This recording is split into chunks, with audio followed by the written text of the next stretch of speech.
Hi, welcome to the next series in these presentations on Debussy's Preludes. This next one is from Book 1, The Interrupted Serenade. I'm using this excellent edition that Roy Howitt did. I got to meet him way back when Elliot Atakolitz did a Debussy Congress at UT. And this was his book. I was able to buy it off of him. But Howitt's one of the great scholars and a pretty good player as well. He said that this piece is kind of a tribute to Albinese, who died in 1909. Most of the Book 1 preludes were written 1909 to 1910. A book that I've enjoyed since I was a teenager is this David Duval, Art of the Piano. It's a wonderful reference because he speaks very intelligently about the pieces and the pianists that played them in many cases. What he says about the Interrupted Serenade I rather like. The Interrupted Serenade, a portrait of a Spanish guitarist trying to sing his love song, but, alas, he is interrupted and lightly scorned. Debussy himself said, quote, "Poor fellow, he keeps on being interrupted." So this highlights another aspect of Debussy's style, one of, well, a bit of derision and scorn, but also of humor and poking fun at things a little bit. So, and this piece, one might say, has a bit of a sarcastic cast to it from the very beginning.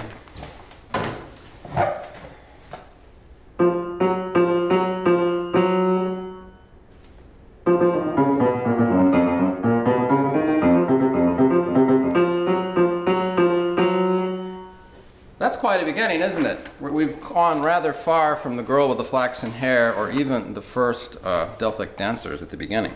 You'll see here how we have single notes played in the left hand and the right hand. Visually, of course, it's interesting. It's kind of fun. Plus, something that Debussy does throughout his works is what we call interval expansion. The half step is the smallest interval we have on the piano. You can't get any smaller than that.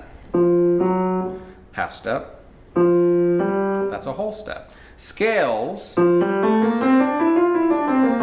made up of whole steps and half steps. So he starts this kind of, and then he gives us the scale going down.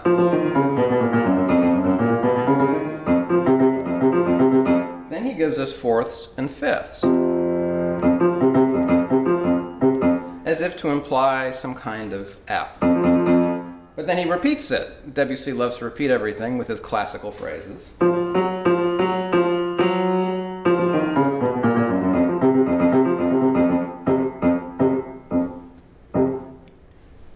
F, fifth, F, fifth. So he really is giving us this sense of F, that he's really led us there from this initial half-step kind of C. Then as he goes on,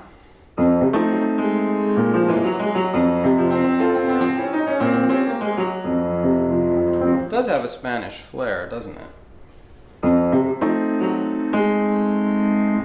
Interesting, isn't it? We have a dominant seventh,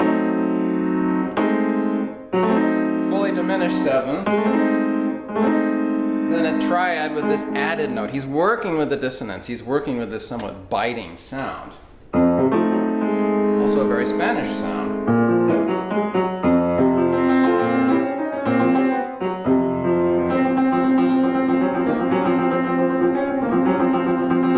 These motoric, rhythmic, ostinato fifths sounds a bit like a guitar, doesn't it? A strumming.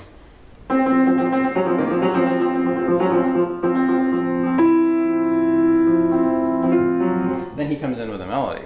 So we've got this, we're not quite sure where we're going.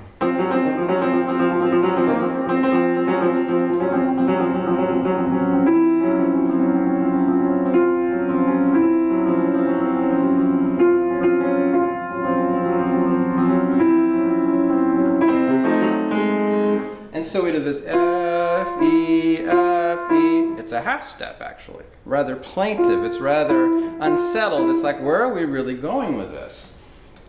Of course, we had F, G flat at the beginning. Now we have F, E, kind of an answer to this. And then back into the Spanish.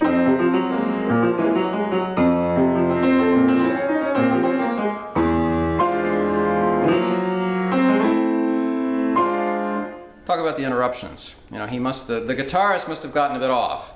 Or, you know, Debussy is playing with this sense of reality too. There's this Spanish reality, but there's also a very abstract reality too, with these ostinatos and these half steps. Very bright.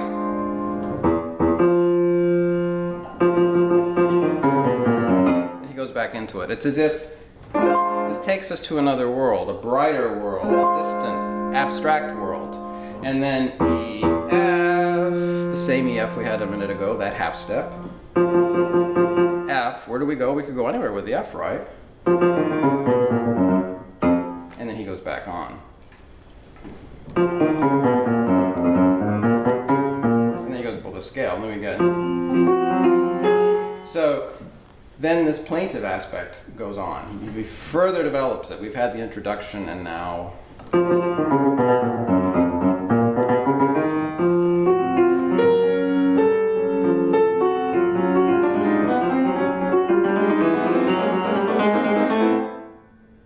Boy, it's getting pretty intense, isn't it? We've got these clusters. Sorry, that last one. You know, this is a very, very much a 20th century piece. You know, Prokofiev, Stravinsky, Bartók, they use these sorts of clusters. You know, we have a second, we have a fourth, we have a third within it. You know, it doesn't matter so much, but you hear.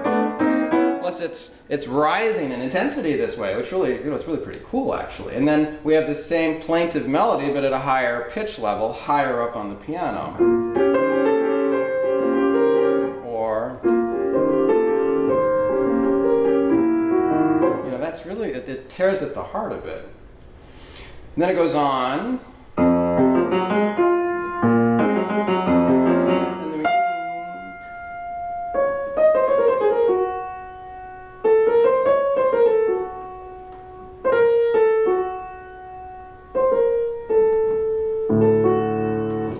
Really is like a recitative that we had in opera from the past, Greek opera, in a Spanish song perhaps, a plaintive soulful melody, marked librement, you know, freely.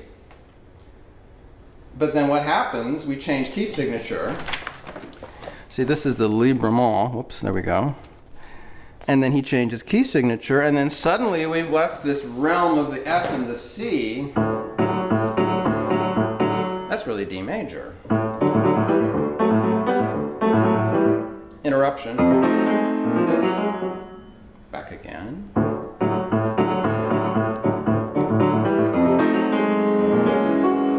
Then it foments, it really gets intense. And then it goes on.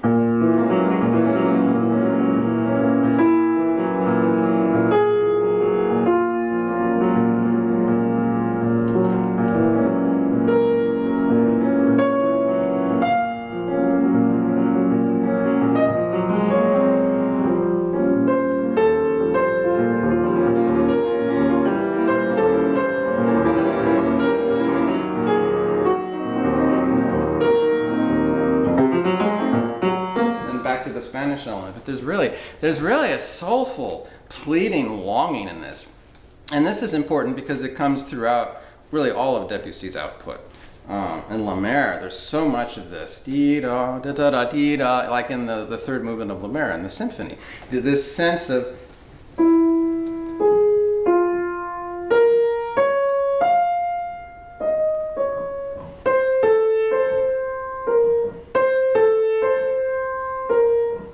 this pleading, this longing, you know.